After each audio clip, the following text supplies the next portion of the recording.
दोस्तों नमस्कार। आज का हमारा जो वीडियो है उसमें जो टॉपिक है बहुत ही इम्पोर्टेंट और अभी जो वर्तमान में हमारे देश में और स्पेशली यूपी में एक ये आजकल का जो ट्रेंडिंग टॉपिक है वो जनसंख्या को लेके है। यानी कि ये जनसंख्या नियंत्रण के लिए एक कानून बनाना। तो हमने सोचा कि आज का डिस्कशन हमारा ये जनसंख्या को लेकर ही हम करते हैं। तो उसके लिए एक क्वेश्चन है कि ये भारत की ये वर्तमान जो जनसंख्या है वो क्या है, कितनी है। तो आपका सिंपली जो न्यूज़ या कोई भी माध्यम है, आपके पास जो सूचना है, जो इंफॉर्मेशन है, वो आप कहेंगे इस क्वेश्चन का जो आंसर होगा, यानी भारत की जो जनसंख्या है वर्तमान में वो लगभग 130 करोड़ है। नॉर्मली सभी को यही पता है कि 130 करोड़ है, क्योंकि हम यहाँ जो कंपैरिजन हम करते हैं वो चाइना के साथ करते हैं, चीन के साथ। चीन की आबादी इस समय जो जनसंख्या है वो लगभग 150 करोड़ के आसपास मानी जाती है कि चीन की आबादी इस समय ये वर्ल्ड में सबसे ज्यादा है। तो ये 20 करोड़ का डिफरेंस भारत और चीन के बीच ये माना जाता है। लेकिन क्या एक्चुअल यही है? क्या ये भारत और चीन के बीच की आबादी यानी जनसंख्या का जो अंतर है वो ये 20 करोड़ का जो डिफरेंस है, क्या ये सच है? जी नहीं। आपकी जानकारी के लिए मैं बता दूं कि इस समय यानी इस समय आज की डेट मैं आप लोगों को बता रहा हूं कि ये 20 जुलाई 2022 आज की डेट में लगभग भारत की जो जनसंख्या है वो चाइना से ज्यादा है। अब आप ये कहेंगे कि ये कैसे संभव है? मैं आंकड़ों के साथ आप लोगों को बताता हूं कि इस समय भारत की जो ये जनसंख्या है वो चाइना से लगभग 1 या 2 करोड़ के आसपास ज्यादा है। अगर चाइना की आबादी ये 150 करोड़ है फिलहाल अभी, तो भारत की आबादी जो जनसंख्या है वो इस समय चाइना से ज्यादा है। अब देखिए कैसे। आपके पास मेन जो आईडी है वो है आधार कार्ड। आधार कार्ड की जो सरकारी ये वेबसाइट है वो ये बताती है कि लगभग 122 करोड़ आधार कार्ड ये बन चुके हैं, ये बन गए हैं। आप लोगों को ये भी पता है कि एक आदमी की एक ही आधार आईडी होती है। आधार कार्ड ये नंबर 1 122 करोड़ के आधार कार्ड ये बन चुके हैं। और ये अनुमान है नंबर 2 कि 25 करोड़ ये जिनमें बच्चे भी हैं, ये बच्चे अधिक हैं, आधार ये बनने बाकी है। यानी ये लोग हैं देश में उपस्थित है, यानी कि जनसंख्या में शामिल है, लेकिन इनके आधार कार्ड अभी तक ये बन नहीं पाए हैं। नंबर 3 लगभग 4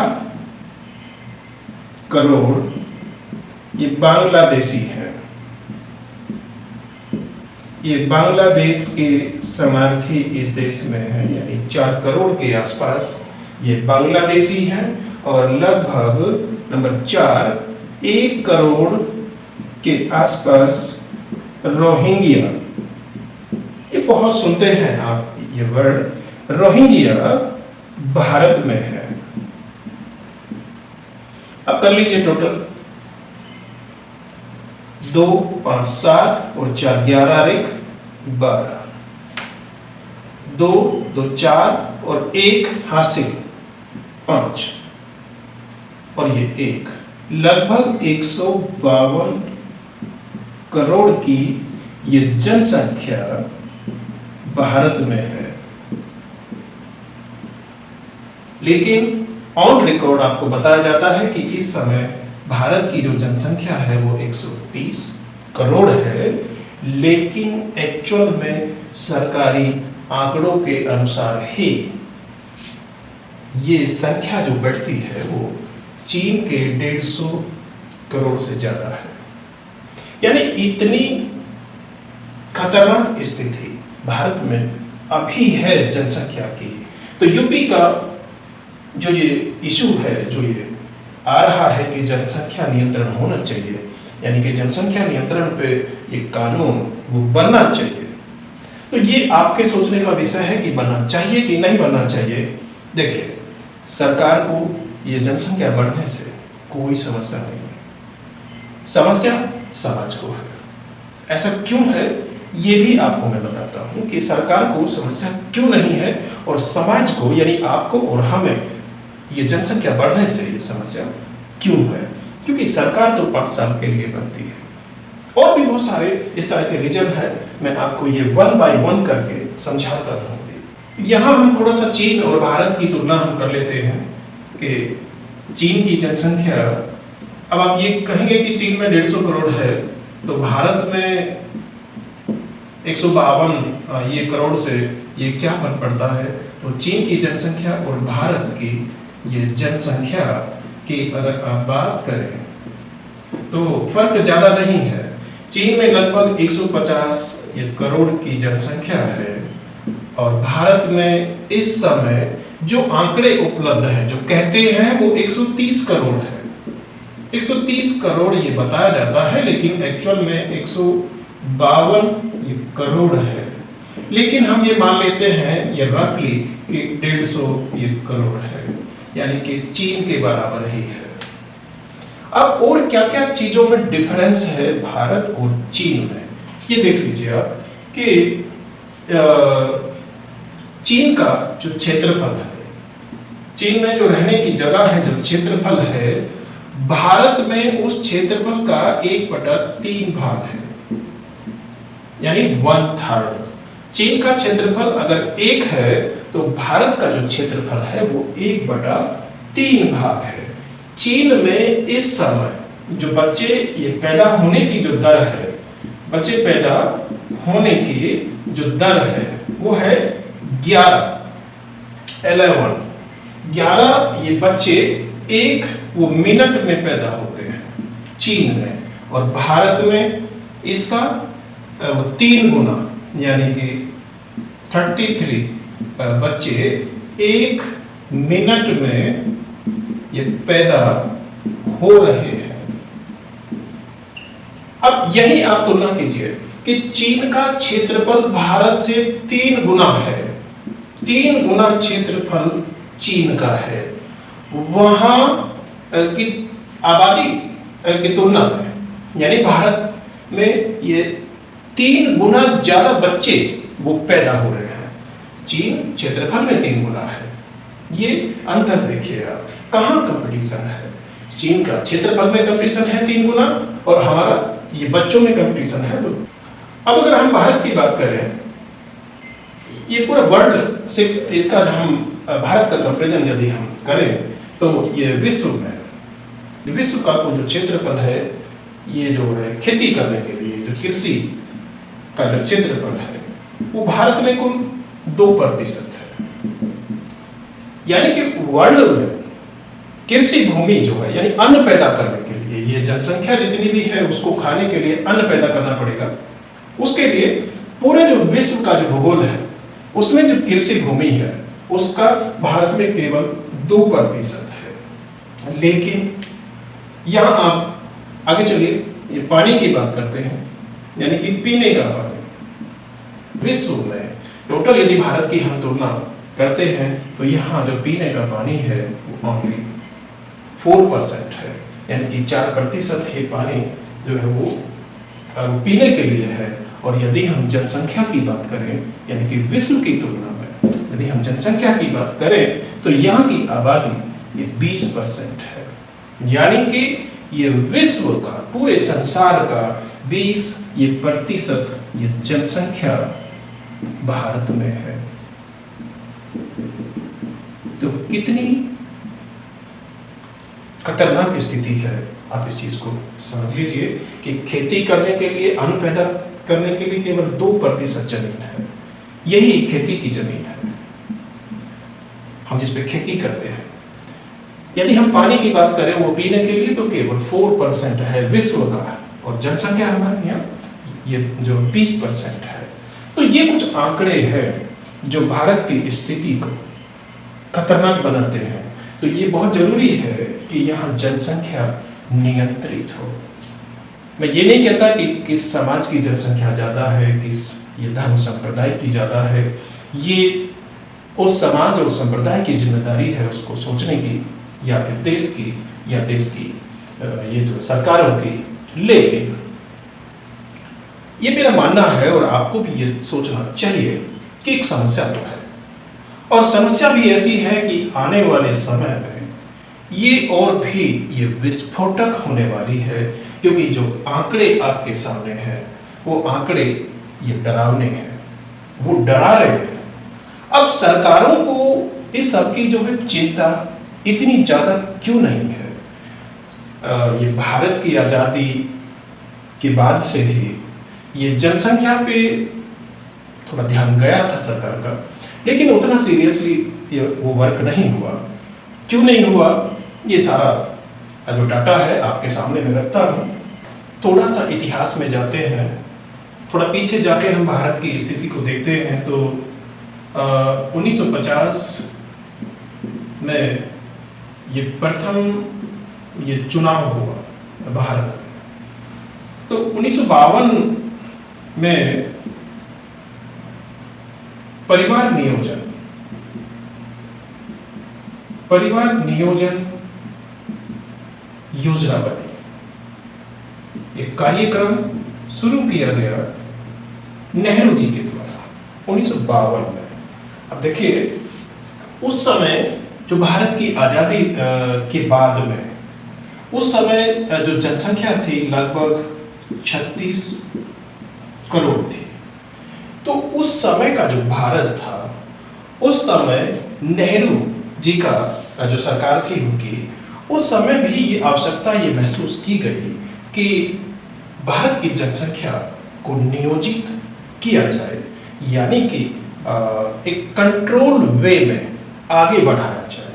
तो 1952 से शुरू होके, और आज आप ये कहें कि 2022 में हम ये कह रहे हैं कि ये परिवार नियोजन जो ये प्रोग्राम था वो उतना सक्सेस नहीं हो पाया, और आज एक कानून की जरूरत है, एक कानून की आवश्यकता महसूस हो रही है। जैसे कि यूपी सरकार कह रही है कि परिवार नियोजन या ये जनसंख्या नियंत्रण के लिए कानून ये बनाया जाए। तो सरकारों को ये महसूस हो रहा है 1952 से लेकर और 2022 तक। तो ऐसा सिस्टम क्यों नहीं बन पाया कि लोगों को समझाया जाता और ये बताया जाता कि ये समाज के हित में है। तो कहाँ क्या कमी रही उसमें? सबसे मूल में हम जाते हैं कि इस बीच में जो कुछ हुआ वो रहा शिक्षा का अभाव। यानी कि ये कार्यक्रम शुरू हो गया, धीरे धीरे आगे बढ़ता रहा, लेकिन उतना सफल नहीं हो पाया। तो उसके मेन रीजन में अकॉर्डिंग टू मी, मैं मानता हूं कि जिन समाज की, जिन किसी भी सोसाइटी की, एक ग्रुप की जनसंख्या बढ़ी, उसमें शिक्षा का अभाव मेन कारण है। देखिए, जिस समाज में शिक्षित फैमिलीज हैं उनमें ये प्रॉब्लम नहीं है। ये इस बात से आप भी सहमत होंगे। ये धर्म संप्रदाय की बात यहाँ मैं नहीं कर रहा हूँ। हर धर्म में जहाँ भी शिक्षित लोग हैं, शिक्षा जहाँ है, वहाँ इस तरह की समस्या नहीं है। वहाँ जो है जनसंख्या ऑलरेडी वो कंट्रोल में है। यानी हम दो, हमारे दो की जो भावना है, जो प्रचार है, वो हर शिक्षित फैमिली में है। तो ये जो ये जनसंख्या है वो कहाँ बढ़ रही है? कुछ लोग ये कहते हैं कि पूरे भारत की जनसंख्या बढ़ रही है। नहीं, ये भी ठीक नहीं है। ये राष्ट्रीय समस्या नहीं है, यानी कि ये जो है जनसंख्या नियंत्रण को पूरे राष्ट्र में लगाने की जरूरत नहीं है, ये कानून की आवश्यकता पूरे देश के लिए नहीं है, किसी स्पेसिफिक समाज के लिए नहीं है, स्पेसिफिक संप्रदाय के लिए नहीं है। हर धर्म हर संप्रदाय में इस तरह का अशिक्षित समाज है कि जिसमें इस तरफ ध्यान दिया ही नहीं जाता। तो उस समाज को शिक्षित किया जाए और ये फोकस किया जाए कि ये राष्ट्रीय समस्या नहीं, ये कुल मिला के राज्यों की, क्षेत्रों की, कुछ ही गिने चुने राज्य हैं जैसे कि यूपी है, ये बिहार है, ये बंगाल है, कुछ ही राज्य ऐसे हैं, महाराष्ट्र भी है। तो कुल मिला के कुछ राज्यों की, 5-6 राज्यों की ये समस्या है कि जहां ये जनसंख्या का घनत्व यानी डेंसिटी ऑफ पॉपुलेशन ज्यादा है, तो उन्हीं राज्यों में ये कानून या जैसे भी या शिक्षा का बढ़ावा देके इसको नियंत्रण में लिया जा सकता है। अब आप कहेंगे हिमाचल की या उत्तरांचल की, हरियाणा की ये जनसंख्या की प्रॉब्लम नहीं है, वहां इस तरह का जनघनत्व है ही नहीं। तो इस तरह के राज्यों को उसमें ये लपेट के इस समस्या को एक तरह से अंधकार में धकेलने की बात है। ये राष्ट्रीय मुद्दा नहीं है। जनसंख्या नियंत्रण कुछ राज्यों का विषय है। वहां 1 किलोमीटर में ये जो जनघनत्व की बात आती है, उसमें कहा जाता है कि व्यक्ति प्रति किलोमीटर, इसे शो किया जाता है जनघनत्व, यानी कि जनसंख्या की डेंसिटी जो होती है वो जिन राज्यों में ज्यादा है, धर्म संप्रदाय को अलग रखिए, वो हर धर्म में है, हर जाति वर्ग में हो सकती है जो शिक्षित नहीं है। तो मेन ये मकसद तो ये है कि फर्स्ट हर उस समाज को जिसमें जो है जनसंख्या ज्यादा है उसको शिक्षित होने का प्रयास, यानी ये करने का प्रयास सरकार के द्वारा हो। अगर फिर भी कोई सुधार नहीं होता है तो ये कानून बनाइए, उस कानून के माध्यम से चीजें संतुलित होती है तो करना चाहिए। अब थोड़ा सा हम इतिहास में और जाते हैं। आप लोगों को मैंने बताया कि 1952 में जब ये प्रोग्राम शुरू हुआ कि परिवार को सीमित यानी कंट्रोल, यानी हम दो हमारे दो, इस तरह की योजना बनी, तो उस समय पे आबादी केवल थी 36 करोड़। 2000 आते आते यानी सन 2000 में ये भारत की आबादी हो गई 100 करोड़। 100 करोड़ की आबादी 2000 में हो चुकी थी। और आप लोगों की जानकारी के लिए यहां बता दूं कि 100 करोड़वां जो बच्चा था उसका नाम था, ये सब जो सरकारी आंकड़े हैं, आस्था अरोड़ा। भारत का सन 2000 में 100 करोड़वां बच्चा का उसका नाम था आस्था अरोड़ा, या फिर जीएस में भी कहा जा सकता है। भारत में ऐसा नहीं है कि सरकारों के द्वारा ये पहली बार कोई कोशिश की गई है जनसंख्या के नियंत्रण के लिए। हल्ला मचाया जाता है, शोर मचाया जाता है कि सरकार समाज में या धर्म में इंटरफेयर कर रही है, लेकिन ऐसा नहीं है। मैं आप लोगों को बताऊं कि 1975 में जब आपातकाल ये लगाया गया था तो उस समय पे लगभग 62 लाख लोगों की ये जबरदस्ती ये नसबंदी की गई थी।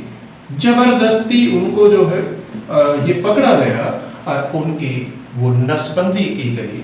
ये नसबंदी का मतलब आप लोगों को पता है, परिवार नियोजन का ही ये काम है। तो ये जबरदस्ती, और ये था कि हर गवर्नमेंट वो डिपार्टमेंट को एक वो टारगेट दिया गया था कि 1 महीने के अंदर या ये 2 महीने के अंदर इतने लोगों की ये वो जो नसबंदी हर अधिकारी के लिए, जैसे कि सपोज करिए, एग्जैक्ट आंकड़ा तो मुझे नहीं पता है, लेकिन 1 महीने का एक अधिकारी को इस तरह से समझ सकते हैं हम एक अधिकारी का ये नसबंदी यानी औरों को पकड़ के लेके आने का, बहका के लेके आओ, उसको ये लालच दो, कुछ भी करो का जो ये कह सकते हैं कि जो टारगेट था वो फिक्स था, जैसे कि 10 हो गया या 15, इस तरह के लोगों का, यानी हर अधिकारी को दिया गया था, हर एक कर्मचारी का था, चाहे उसका 1 या 2 हो महीने का, कि इतनी ये नसबंदी हर अधिकारी को अपने फेवर में शो करनी ही पड़ेगी, अदरवाइज उनकी सैलरी रोक दी जाएगी और सस्पेंड भी हो सकते हैं। इतना सरकारी ये दबाव था 1975 में, और उसी दौरान ये 62 लाख लोगों की एक आंकड़ा है, रफ आंकड़ा है, इससे ज्यादा भी हो सकता है, इतने लोगों की जो है वो नसबंदी की गई थी सरकार के द्वारा। सरकारी कानून नहीं था ये, लेकिन फिर भी हुआ। अगर सरकार ये विधिवत कानून लेके आती है, सबकी सलाह से लेके आती है, और ये विधानसभा या वो देश की संसद से वो पास होता है, तो वो मान्य होना चाहिए, क्योंकि वो देश के हित में है। लेकिन समझना ये जरूरी है कि ये फर्स्ट टाइम नहीं है, ये हुआ है, और ऐसा हुआ है कि ये नसबंदी के वो टाइम पे सरकारी आंकड़े हैं कि लगभग 2000 लोगों की मौत भी हुई है, यानी कि ये गलत तरीके से नसबंदी हुई या जल्दबाजी में हुई, तो सरकारी आंकड़े कहते हैं कि 2000 लोगों की मौत हुई, हालांकि मौत उससे ज्यादा थी। तो ये कोई नई बात नहीं है। अगर ये देश हित में, ये विधिवत, ये कानून के द्वारा अगर ऐसा होता हो, लेकिन मैं फिर भी ये कहूंगा कि इसमें केवल कानून ही ये जरूरी नहीं है, शिक्षा भी जरूरी है। यानी कि इसका सबसे अच्छा समाधान ये है कि शिक्षा ये प्लस कानून। शिक्षा को आप ऊपर रखिए। जिन समाज में ये जनसंख्या ज्यादा है, पहले उनको आइडेंटिफाई कीजिए और फिर उनको शिक्षा भी दीजिए, साथ साथ में कानून का थोड़ा दबाव भी दीजिए, उन्हें की कुछ थोड़ा सा उनको जो डराया जा सकता है कि भाई आप लोगों की ये सब्सिडी बंद कर देंगे, आप लोगों का राशन कार्ड ये बंद कर देंगे। जहां तक वोट की बात है, कुछ लोग ये सुझाव भी देते हैं कि उनका वोटिंग राइट है आप हटा दीजिए, यानी उनको वोट का अधिकार ना हो। तो इस मुद्दे को आप छोड़ दीजिए, क्योंकि वोट लोकतंत्र का अधिकार है, और हमारे देश में जो लोकतंत्र की व्यवस्था है उसमें आप देश के नागरिक को वोट से वंचित नहीं कर सकते, ये उसका संवैधानिक अधिकार है। लेकिन मेन चीज इसमें सुधार की है शिक्षा और थोड़ा सा कानून का प्रेशर। इससे उन समाज में कि जिनमें की जनसंख्या की तरफ ध्यान वो नहीं दिया जाता, तो वो वहां थोड़ा जागरूक हो जाए और उन समाज की जो जनसंख्या है वो नियंत्रित हो जाए, तो शायद ये देश की जो ये जनसंख्या की जो समस्या है, ये देश की नहीं है, मैंने आप लोगों को पहले ही बताया कि कुछ एक राज्यों की है, कुछ एक क्षेत्र की है, वो समस्या आसानी से हल हो सकती है। जय हिंद, जय भारत।